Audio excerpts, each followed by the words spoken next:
Assalamu alaikum everyone. How are you? Assalamu alaikum, ma'am. Walaikum assalam. So we are going to learn motivation today. Assalamu ma'am. Walaikum assalam. Our today's topic is motivation. What is motivation? What is motivation? Motivation is something which drives us to achieve a goal, which drives us to do a work. That is called motivation. We will learn in details. Okay, first of all, just see the learning outcomes after completing this session, what you will be able to. These are the learning outcomes. Explain how employees get motivated as we are doing principles of management course, and we will learn motivation in management. So these are the learning outcomes.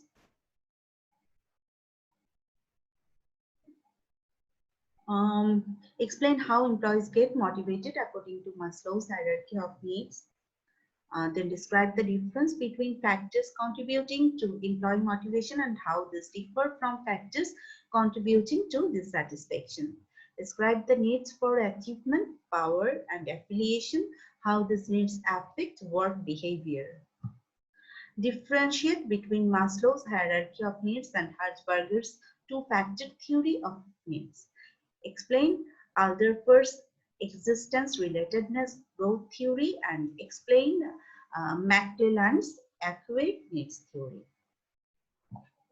First of all, introduction.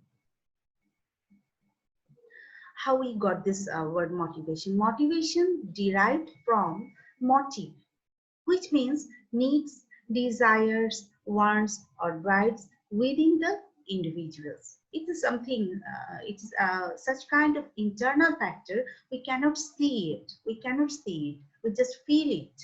We can feel it. তো motivation হচ্ছে এমন একটি internal factor যেটা আমাদেরকে কাজ করতে drive দেয়। কোনো একটা কাজ করার জন্য, আমাদের কোনো একটা গোল অ্যাচিভ করার জন্য আমাদেরকে এনার্জি দেয়। এনার্জাইজ আমরা উই গট এনার্জি ফ্রম, এটা মনিটারি হতে পারে, নন মনিটারি হতে পারে। এই যে আমরা মনে করি যে আমরা যখন ছোট বাচ্চারা যখন হোমওয়ার্ক করে, টিচাররা যারা খুব সুন্দর হোমওয়ার্ক করে তাদের টিচার একটা স্টার এঁকে দেয়। এই স্টারটা দেখে he or she gets more motivated যে না আমি নেক্সট ডেতেও হোমওয়ার্ক নিয়ে আসবো, সবার আগে সাবমিট করবো। আর ওকে দেখে অন্য যারা আছে তারা ভাবে যে না আমিও তো এত সুন্দর করে হোমওয়ার্ক করে নিয়ে আসলে আমাকেও টিচার স্টার দিবে। এটা হচ্ছে motivation. It stimulates people to actions to accomplish the goals. এটা হচ্ছে psychological factors stimulating the people's behaviour can be. কি কি সাইকোলজিক্যাল ফ্যাক্টর যেটা পিপলস বিহেভিয়ারকে স্টিমুলেট করে? কি কি factor? Desire for money, success, recognition, job satisfaction, team work. যখন আমরা জব স্যাটিসফ্যাকশনের জন্য জব স্যাটিসফ্যাকশন আমাদেরকে স্টিমুলেট করে যে আমরা আরো মোটিভেটেড হয়ে কাজ করি। রিকগনিশন, আমি যখন কোনো কাজে recognition pi, we got motivated. যখন আমি সাকসেসফুল হই কোনো কাজে তখন আরো মোটিভেশন পাই। টাকা যখন ইনসেন্টিভ দেওয়া হয়, এই সবগুলো হচ্ছে psychological factors stimulating the people's behaviour.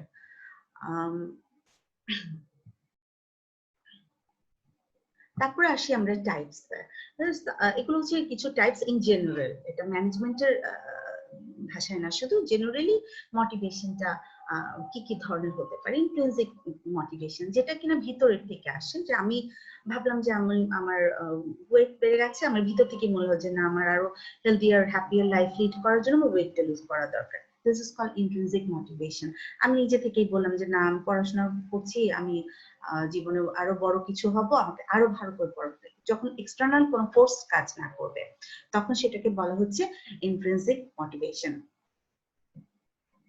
এরপরে আসে এক্সট্রিনসিক মোটিভেশন, যেটা হচ্ছে যে এক্সটার্নালি কে বলবো যে তুমি মোটা হয়ে গেছো, you must lose your weight. That is called, বাইরের কোনো ফোর্স দিয়ে আমাকে বলা হচ্ছে, বা আমাকে আমার মা বলছেন যে তুমি আরো ভালো করে পড়ো, তোমাকে তো ক্লাসে ফার্স্ট হতে হবে। তখন মার কথাতে আমি আই গট মোটিভেটেড। তো এইটা হচ্ছে এক্সট্রিনসিক। এরকম করে আরো আছে আমাদের, যেমন আছে হচ্ছে আমাদের ইনসেন্টিভ মোটিভেশন, যেটা আমরা বলেছি যে যখন আমরা কোনো যখন আমার কোনো কাজের জন্য ইনসেন্টিভ দেওয়া হয় তখন আমরা মোটিভেশন পাই যে আমরা আরো ভালো করে কাজ করব। ফিয়ার বেসড মোটিভেশন, যখন আমার বসের ভয়তে আমি কাজ করি, এটা নেগেটিভ না, এটা পজিটিভলি বলা হয়। যখন হোমওয়ার্ক দিই আমার স্টুডেন্টদেরকে, তখন তারা কি করে, একটা ভয় থেকে অ্যাকাউন্টেবিলিটি থাকে এখানে, যে এখানে accountability plays a huge role এই জায়গাটাতে ফিয়ার বেসড মোটিভেশনে, যে না আমাকে না করলে আমাকে জবাবদিহি করতে হবে। তো এটাকে বলে অ্যাচিভমেন্ট বেসড মোটিভেশন, যে আমি কোনো অ্যাচিভমেন্ট, কোন টাইটেল বা কোনো পজিশনের জন্য যখন আমি যে না আমি এইভাবে কাজ করি, আমি ম্যানেজার, আমি ইয়ে হয়ে যাব, এজিএম হয়ে যাব। তো এরকম করে যখন একটা পজিশনের জন্য কিছু অ্যাচিভ করার জন্য যখন যে মোটিভেশনটা কাজ করে। পাওয়ার বেসড মোটিভেশন, যখন আমি একটা জায়গায় একটা আমার নিজের ওয়ার্ক প্লেসে আমি চাই যে না আমার একটু পাওয়ার থাকুক, তখন কি হবে, আমি আরো ভালো করে আমার জায়গাটাকে প্রুভ করব। তখনই আমার পাওয়ারটা কাজে লাগবে, যখন আমার সেই কাজের জন্য যখন আমার কন্ট্রোল থাকবে অনেকের উপরে। তো সেটা হচ্ছে পাওয়ার বেসড মোটিভেশন। তারপর হচ্ছে অ্যাফিলিয়েশন মোটিভেশন। অ্যাফিলিয়েশন মোটিভেশনটা সাধারণত যখন আমরা আমাদের চেয়ে উপরের কারোর সাথে মিশি, তখন তাদেরকে দেখে আমরা মোটিভেটেড হই। আমাদের তখন মনে হয় যে না আমিও তো এটা করতে পারি, আমি এই জায়গাতে যাব। এটা কম্পিটেন্স মোটিভেশন, যখন আমার কোনো পার্টিকুলার স্কিল থাকে, যখন আমি নিজেকে প্রুভ করতে পারবো সেই জায়গাটাতে, সেই অর্গানাইজেশনের সেই সেক্টরটাতে, তখন আমি মোটিভেটেড হয়ে যখন সেখানে কাজ করতে যাই, সেটা হচ্ছে competence. Attitude motivation. Attitude motivation হচ্ছে যে না আমি এখন অ্যাটিটিউডটাই যখন চেঞ্জ হয়ে যায়, যে না আমি এক জায়গাতে কাজ করতে করতে না আমি আর এমপ্লয়ি থাকবো না, আমি এমপ্লয়ার হব, আমার নিজের একটা অর্গানাইজেশন দিব, that totally change my attitude.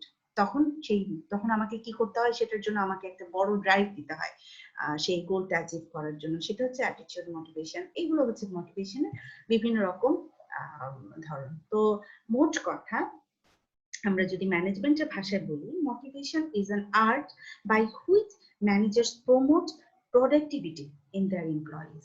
Motivation হচ্ছে এমন একটা আর্ট ম্যানেজমেন্টে, যেটা কিনা প্রোডাক্টিভিটি প্রমোট করে প্রত্যেকটা এমপ্লয়ির মধ্যে। এটা প্রোডাক্টিভিটি একটা ভালো কথা, একটা appreciation, that is also a motivation. তো এই হচ্ছে motivation. Motivation is an internal factors that stimulate desired energy in people to be continually interested and committed to a job, role or subject, or to make an effort to attain a goal. এটা হচ্ছে motivation. তো আমরা মোটিভেশনের কিছু এক একটা organisation কিছু theory follow করে মোটিভেশনের।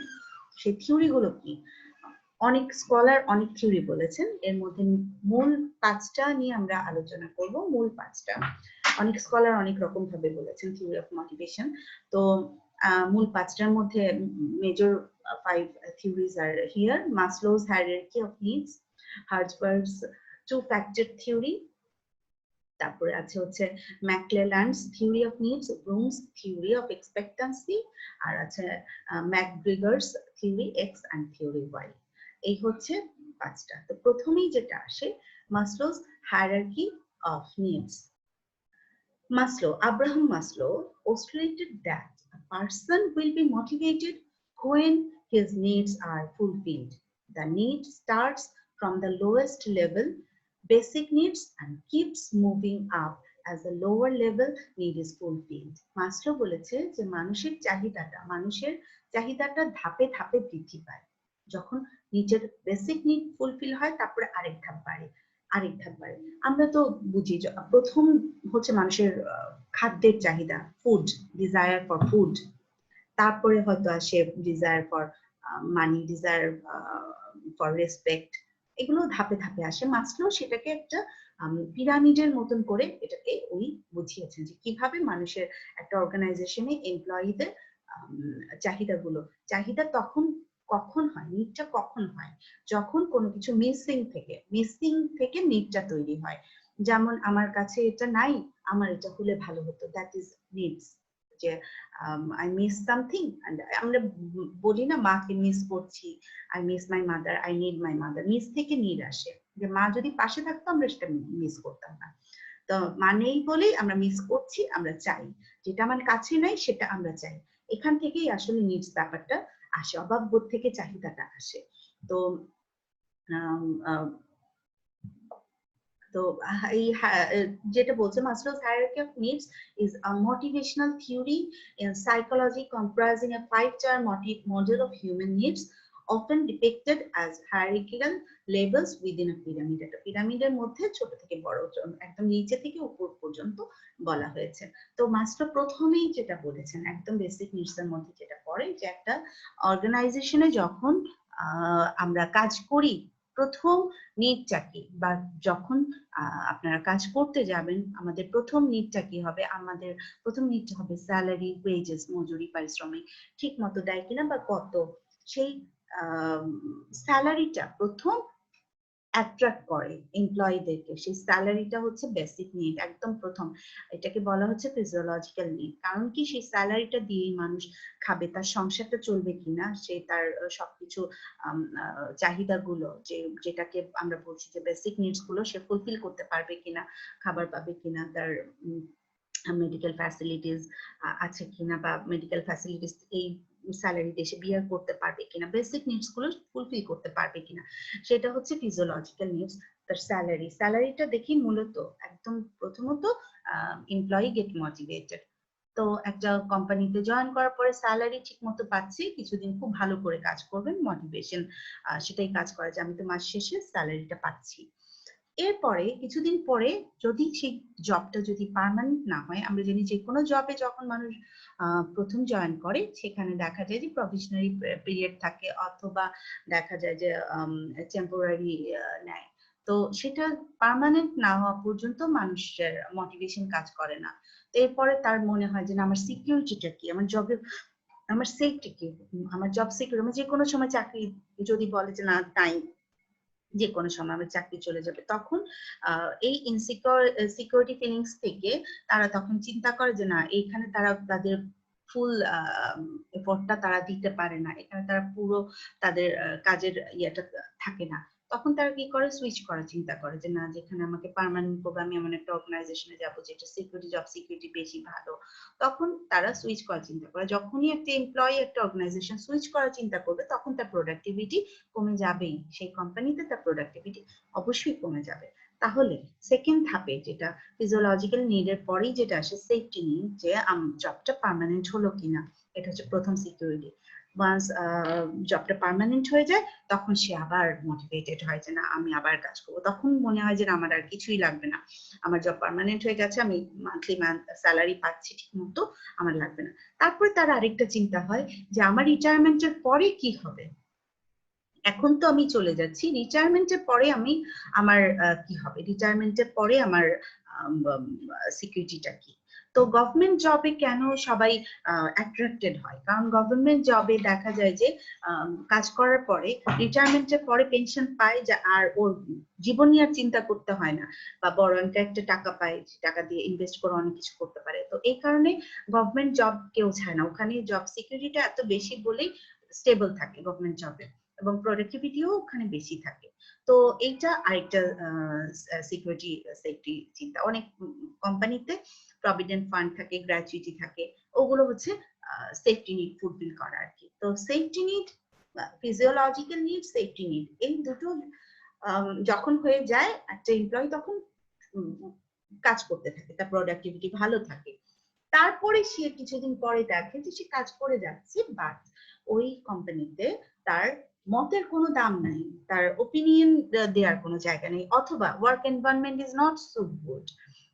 Work এনভায়রনমেন্টে দেখা যায় যে না, সিনিয়র জুনিয়র সম্পর্ক ভালো না, সিনিয়র খুব বকাবকি করে, বা সিনিয়রের সাথে জুনিয়র সিনিয়রকে কোনো, আপনার ছুটি লাগবে, আমার একটা ছুটির লিভ দরকার, সিনিয়র সেটা বলে যত ইয়ে হোক যে না, এখন লিভ দেওয়া যাবে না, বোঝে না, মানে যেখানে লাভটা কম থাকে, রিলেশনশিপটা খুব বেশি ভালো থাকে না। বিলঙ্গিংনেস, যে আমি ওন করি এই কোম্পানিকে বা এই অর্গানাইজেশনকে, সেই ইয়েটা যখন না থাকে তখন মানুষের ওই জায়গাতে কাজ করতে ভালো লাগে না। ওয়ার্ক এনভায়রনমেন্ট যদি ভালো না হয়, একটু হোমলি না হয় বা ফ্রেন্ডলি না হয়, তখন মানুষের মধ্যে আবার ডিমোটিভেটেড হয়ে যায়। তারা টাকা পায়, বেতন পায়, কিন্তু তখন তারা চিন্তা করছে না এখানে আমার কাজের কোনো দাম নেই, আমার মতের কোনো দাম নেই, তখন তারা আবার সুইচ করার কথা চিন্তা করে। তাদের প্রোডাক্টিভিটি কমতে থাকে আস্তে আস্তে। এটা হচ্ছে আবার আরেকটা ধাপ, এর পরের ধাপ, যেটা যে প্রথমে ফিজিওলজিক্যাল নিড, তারপর সেফটি নিড, তারপরে হচ্ছে সোশ্যাল নিড বলে এটাকে, বিলঙ্গিংনেস এন্ড লাভ নিডস, যেটা এই নিডটাকে বলা হচ্ছে সোশ্যাল নিড। যে সোশ্যালি রিকগনিশন, আমি কতটুকু অ্যাকসেপ্টেড ওই কোম্পানিতে, এটা হচ্ছে সোশ্যাল নিডস। তারপরে আসে হচ্ছে এই যখন দেখে যে না সেখানে তার ওপিনিয়নের দাম আছে, তার ওয়ার্ক এনভায়রনমেন্ট ভালো, কলিগদের সাথে সম্পর্ক ভালো, সিনিয়রের সাথে রিলেশনশিপ, গুড রিলেশন, তো তখন তার প্রোডাক্টিভিটি আবার বেড়ে যায়। তখন প্রোডাক্টিভিটি বেড়ে যায়, বাট কতদিন? মানুষের তো চাহিদা শেষ নেই। তারপরে তার মধ্যে কাজ করে যে না আমি তো কাজ করে যাচ্ছি, বাট আমি তো আমার কাজের রিকগনিশন পাচ্ছি না প্রপারলি। কিভাবে?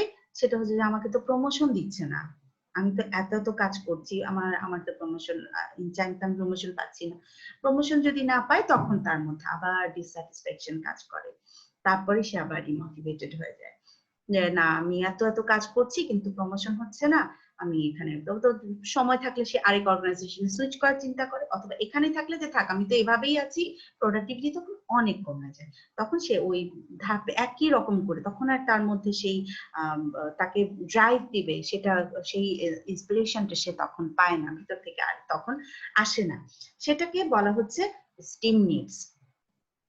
তো এইটা যখন আবার সে প্রমোশন পায়, যখন তার ইগোটা, এখানে একটু ইগো কাজ করে, যখন সে প্রমোশনটা পায়, কাজের যথার্থ রিকগনিশন, মূল্যায়ন যখন সে পেয়ে যায়, তখন আবার সে হি গেটস মোটিভেটেড এগেইন, এবং আবার তার প্রোডাক্টিভিটি বেড়ে যায়। তো এই যে ধাপে ধাপে ধাপে ধাপে চাহিদা হচ্ছে, এবং সেটা আবার পূরণ করে চলেছে একটা গোল অ্যাচিভ করার জন্য। তো লাস্ট গোলটা কি বলছে মাসলো বলছে, অ্যাকর্ডিং টু মাসলো বলছেন যে লাস্ট গোল হচ্ছে সেলফ অ্যাকচুয়ালাইজেশন। সেলফ অ্যাকচুয়ালাইজেশন হচ্ছে যে একটা মানুষের ডিজায়ার ফুলফিল করা, যে আমি আমার পোটেনশিয়াল অনুযায়ী যে আমি এই জায়গায় আমি যেতে চাই, সেটা তাকে একটা ড্রাইভ দেয় যে না কাজ করে আমি যেতে পারি। যেমন আমরা বলতে পারি যারা পুলিশ ডিপার্টমেন্টে কাজ করে এবং যারা এরকম সব যাদের পটেনশিয়াল আছে, তারা চিন্তা করে যে আইজি হবো। যারা আর্মিতে থাকে তারা চিন্তা করে যে আমি চিফ হব, আর্মি চিফ হব। যে একটা চেয়ারের জন্য যে টার্গেট করে আগানো, সেটা হচ্ছে যে তার পটেনশিয়াল, যে তার ডিজায়ার, তার ড্রিম, সেই ড্রিমটা ফুলফিল করার জন্য যে তার নাম, সেটা হচ্ছে অ্যাকচুয়ালাইজেশন, যেটা হচ্ছে যে আমি আমার ডিজায়ারটা ফুলফিল করা। ওই পর্যন্ত মানুষ কাজ করতে থাকে, তার মধ্যে মোটিভেশন কাজ করতেই থাকে। এইটা হচ্ছে Maslow's hierarchy of needs, Maslow's theory of hierarchy of needs. তো এই যে এখানে আমরা একটু লিখে দিয়েছি, Maslow contextualized his theory of self-actualization within a hierarchy of needs. He represents 5 needs arranged from lowest to highest as follows: psychological needs, that keep us, such as food, physiological needs. These include needs that keep us alive, such as food, water, shelter, warmth, and sleep. Safety needs to feel secure, stable, and unafraid. তারপর আছে হচ্ছে social needs, the need for association, affiliation, friendship, and so on. Esteem needs, the need for respect and recognition. Lastly, self-actualization needs, the need to pursue and fulfill one's unique potentials. And that's all. আজ আমরা এই মাসলোর theory পর্যন্তই থাকি। এতটুকু, এটা কিছু criticism আছে এই থিওরির, যেমন সব ক্ষেত্রে সবাই এই ধাপটা অনুসরণ করে না। যেমন অনেকে স্যালারির আগে তার ইগোটা কাজ করে, রেসপেক্ট সেই জবেই যাবে, তো এই রকম এটা ক্রিটিসিজমটা আমরা ইনশাআল্লাহ নেক্সট ক্লাসে পড়বো। তো do you have any question today's topic students? Hello? No, ma'am. Okay. Understood? Everything clear to you? Yes, ma'am. Okay. Thank you Yes, very ma'am. much. Okay. Thank you very much. Assalamualaikum. Walaikum assalam. Assalamualaikum. Walaikum assalam.